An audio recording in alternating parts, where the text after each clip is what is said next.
Between 2018 and 2020, I conducted research into the music of Final Fantasy XIV, A Realm Reborn. Today, I would like to offer some reflections on that research and share some thoughts on the methodologies I experimented with throughout the project. The aim of the project was fundamentally to conduct a hermeneutical examination of the way that the music engine within Final Fantasy XIV functions in multiplayer experiences. Perhaps that is a good place to start. What do I mean by hermeneutics and hermeneutical examinations? In a recent 2019 review by Horban and Maletska, a variety of different methodologies have been considered as hermeneutical approaches to video game research. They identify 4 different basic approaches. Firstly, a general hermeneutical approach focused around the interpretation of video game narratives. Secondly, ludo-hermeneutical approaches which focus on the aspects of game. 3. Procedural hermeneutics which consider video games as systems of rules. And 4. Real-time hermeneutics which prioritize specific phenomena and centralize interactivity. Horban and Maletska argue hermeneutical research into video games is that which centers not on players, but on the games themselves. I see this contrasting most predominantly with ethnography. Of course, precise definitions of ethnography are somewhat hard to find.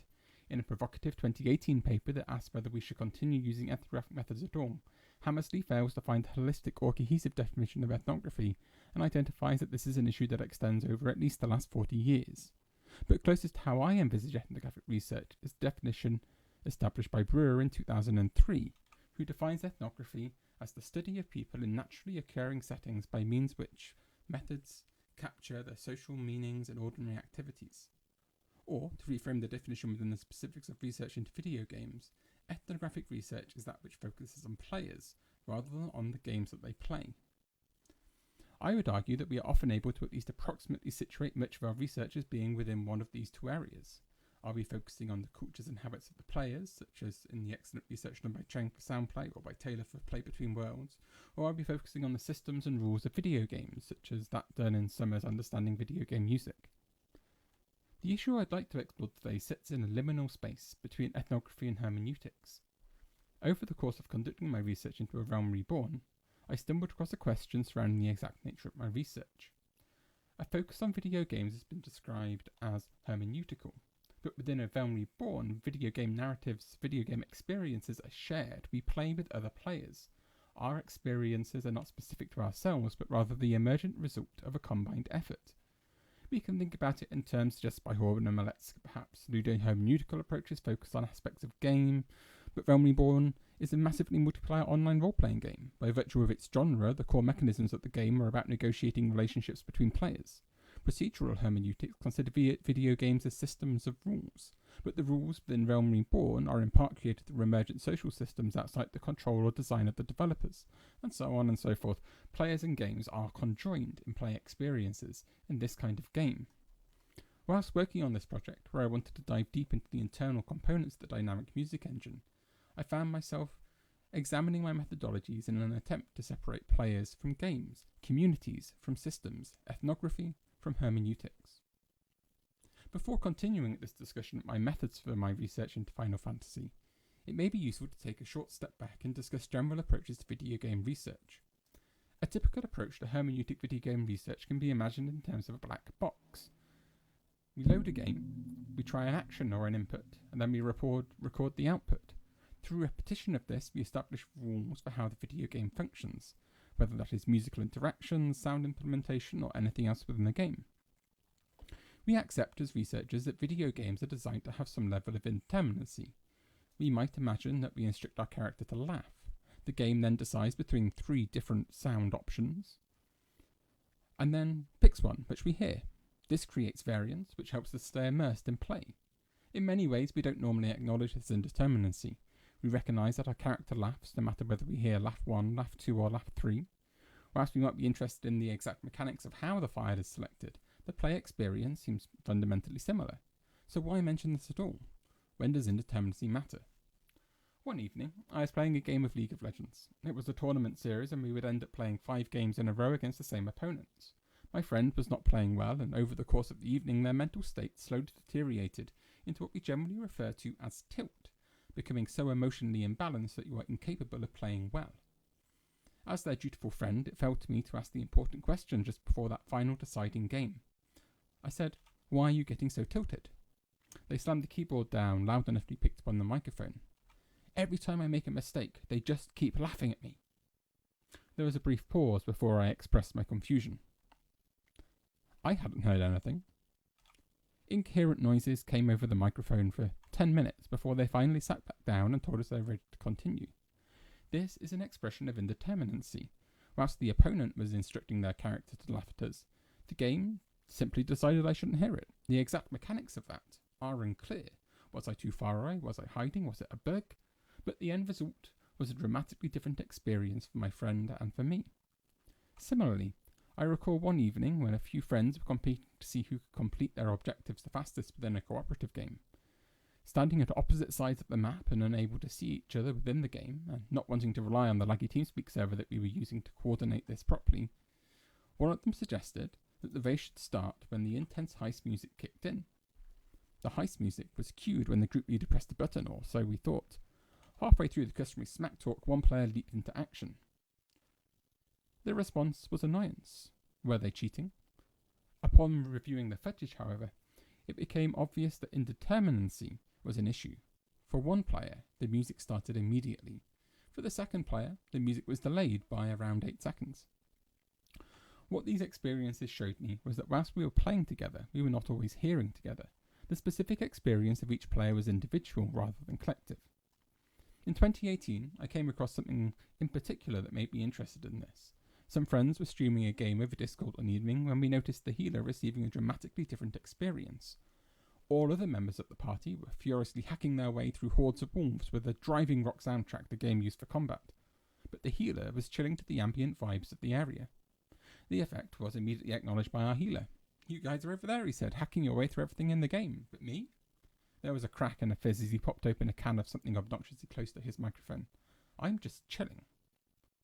He found the high-intensity music stressful, and had experimented until he found a way to avoid triggering it, so that he could enjoy his casual Saturday night gaming sessions. In some ways, this contextualizes the conflict that I discussed in my introduction. Within my investigation of Final Fantasy XIV, players were playing together socially, but were they hearing together ludically? I have said that researching a video game often revolves around varying your input to see how the output changes. Within research into multiplayer games, both input and output interconnect many players. Any research methodology for researching specifically multiplayer experiences must presumably consider this to some extent. Over the course of my research, I identified 4 factors that needed to be considered when generating these collective inputs. Firstly, the experience must be shared. There is more than one player involved. It's not an individual experience. If it was an individual experience, then you've lost the essence of the multiplayer interactions that are the focus of your research. Secondly, the experience has to happen synchronously. The players that are involved are playing at the same time in the same area of the game. If the players are in different areas, then their experience is no longer collective, it's individual once again. Thirdly, the experience must be controlled. Research attempts to simulate a collective input to examine a collective output. So if one of the members of your collective is pursuing their own goals or own actions, or is pursuing their own interests, then this can have unpredictable effects on the output that you're then going to examine to determine the rules of that black box you're interested in. Finally, the experience must be consistent. One of the best ways to manage indeterminacy, that randomization within games, is to simply repeat the experiment over and over, presenting exactly the same input every time to see how much the output varies. Managing that consistency is difficult, and within multiplayer games it requires precision and skill and communication, all of which can be hard to find. I tried 4 different approaches to exploring the multiplayer experience of Final Fantasy XIV, which I would now like to share with you and reflect on. There is, of course, one major issue that interconnects these methods. Convincing any group of people to work together on the internet is anything but simple. I have had a lot of experience of organising people on the internet and of playing multiplayer games, and I was confident I would be able to make this work. It was not quite so simple in practice. My first attempt at creating this ideal research environment was to join an established group of players within Final Fantasy. This made it very easy to create a shared experience. They had around 200 members that were happy to help out. One of the biggest strengths was that they were very skilled at the game. They had optimized various sections of it. There were entire areas that they knew exactly what they wanted to do. Those optimizations meant there was a very consistent play experience that they could create and then share with me. And of course, as experienced players, they often had thoughts and insights into the game, which it would be impossible to grasp without placing many hours of research and play into intricate details of the game. Unfortunately, this experience comes with strings attached. They often have a lot of preconceptions about how things should or might work, which influences their behaviour within the game. Often, rather than trying to aid me in answering my questions, they would change their play and their habits in an attempt to prove that their opinion on how they thought things worked was correct. Alongside these issues of player determination, it also emerged that many of them had essentially forgotten that using in-game tools such as the jukebox created something that was not a normal experience. A less immediately obvious issue is perhaps they were also too good at the game. As a result of my own bias in selecting gaming groups to join and to play with, I'd stumbled into a group of fairly serious power gamers. Power gamers are those obsessed with efficiency or with optimization and like to work on how to overcome challenges quickly. Research play is anything but optimal in many ways, and conflict resulted because of this. On one occasion, they completed the dungeon I was trying to study so quickly that the music didn't even have time to start before the victory cutscene started. Whilst there are clear advantages to joining groups skilled at the specific game you wish to study, the existing social networks, the existing habits and customs, the way they play the game, are not always compatible with the goals of your research. So my second attempt was to bring in my own group of gamers. I am part of an inclusive international gaming group called Critical Gaming, and in fact I am their leader. This offers several advantages. Firstly, having played games with them for several years, they are used to following ridiculous and often seemingly inane orders. On one occasion, I needed to find out what happened when everyone in your party dies during Final Fantasy. I keyed up and asked, could everyone die now? Yes, they could. Complete with dramatic death gurgles over Discord. Considering I was studying the sound of the game, this posed some problems. Video footage was often contaminated with excessive amounts of random chatter as friends caught up with each other. Their lack of knowledge regarding the game also meant there were frequent mistakes and other frustrations. And of course, no internet group is complete without a desire to troll their supposed leaders, and my group is no different. One of my moderators managed to convince the entire group to mute the in-game music and replace it with Vic Astley's Never Gonna Give You Up instead, something which only became obvious when I reviewed the footage the following week. In an effort to create a more controlled environment, I came up with attempt number 3. Part 1. Sneakily install the game onto your partner's computer. Part 2. Convince her to give it a go whilst helping out with your research. This has some advantages. Your footage isn't contaminated by voice communication because you're both right there in the room with each other. You don't need to be speaking through your computer. And perhaps, more interestingly, if something does happen musically for one player, or you notice something about how your games are coordinating, the LAN-style, the fact you're both in the same room, means you can immediately both switch to looking at the same computer to see whether this particular state of affairs is something you want to look at further, or see how you might duplicate it. You have this immediacy of reaction to the in-game events, which is unparalleled. But some issues do still remain. Whilst my partner is very fond of video games, she does have a tendency to get distracted. Whilst chasing a butterfly across the map, she would inevitably stumble across exactly the boss we were trying to avoid, and promptly die to it. To some extent, this is something which can be worked around, but you can see how creating a specific controlled research player group, whether that's using friends or family or anyone else's members, still maintains some culture of play with habits and customs that interact with your research.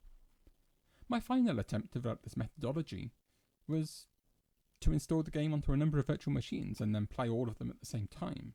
The normal player group in Final Fantasy XIV has 4 characters, so I needed 4 clients. And this does have a lot of advantages. Everything can be done exactly as you intend, presuming you are capable of making it happen as you intend, but of course that's also the disadvantage.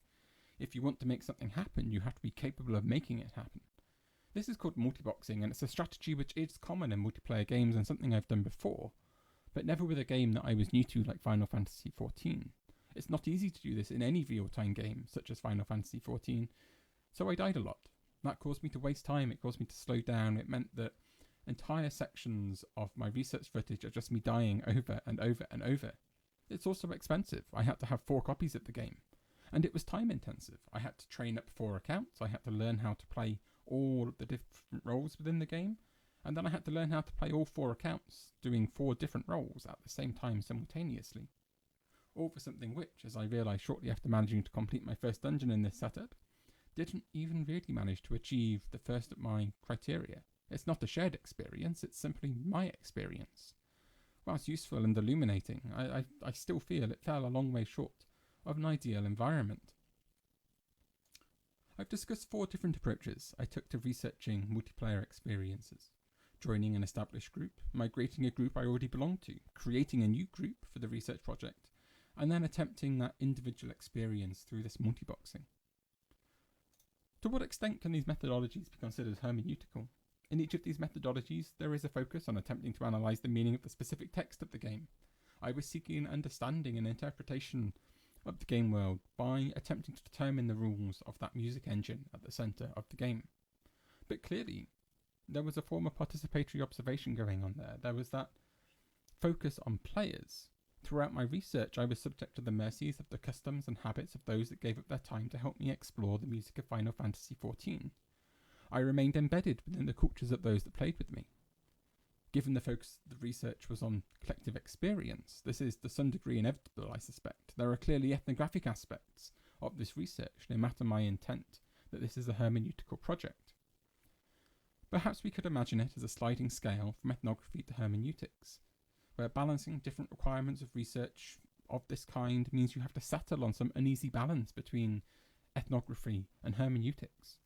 The approaches I've discussed today are only starting points for further investigations into multiplayer experiences. Further work still needs to be done to work out how to balance these elements for research into multiplayer experiences. One approach that I did not try that I would be very interested in trying would have been to gather a group of other ludomusicologists, of other video game researchers to investigate the game together. If I could speculate, I would hope there would be some kind of autoethnographic approach that combines our individual experiences as researchers to create something that is perhaps collectively hermeneutical. But there are, of course, still barriers to researching multiplayer games. Most games require you to have multiple copies, which can be expensive, and with multiple people playing the same game, the collective time investment is always going to stay high. But to me, these barriers are definitely worth overcoming. My research into multiplayer video games into Final Fantasy XIV has shown me that multiplayer interactivity does pose a number of interesting, if sometimes hidden, questions. Within Final Fantasy XIV, when we play together, we hear together. When one member of our party is in danger, all members of our party are summoned to their aid by the music of battle. But at the end of Halo 3, where players race through a falling world driving Warthog Jeeps, the music reacts only to the player in front. Does this reframe the narrative? Is the heroic journey only for those that are winning the game? How might we reframe the perspective of those whom the music ignores? Are they the heroes too? Or are they simply the sidekick who was left behind as they plummet to their death? To answer those questions, we need to not only play together, but also hear together. Thank you.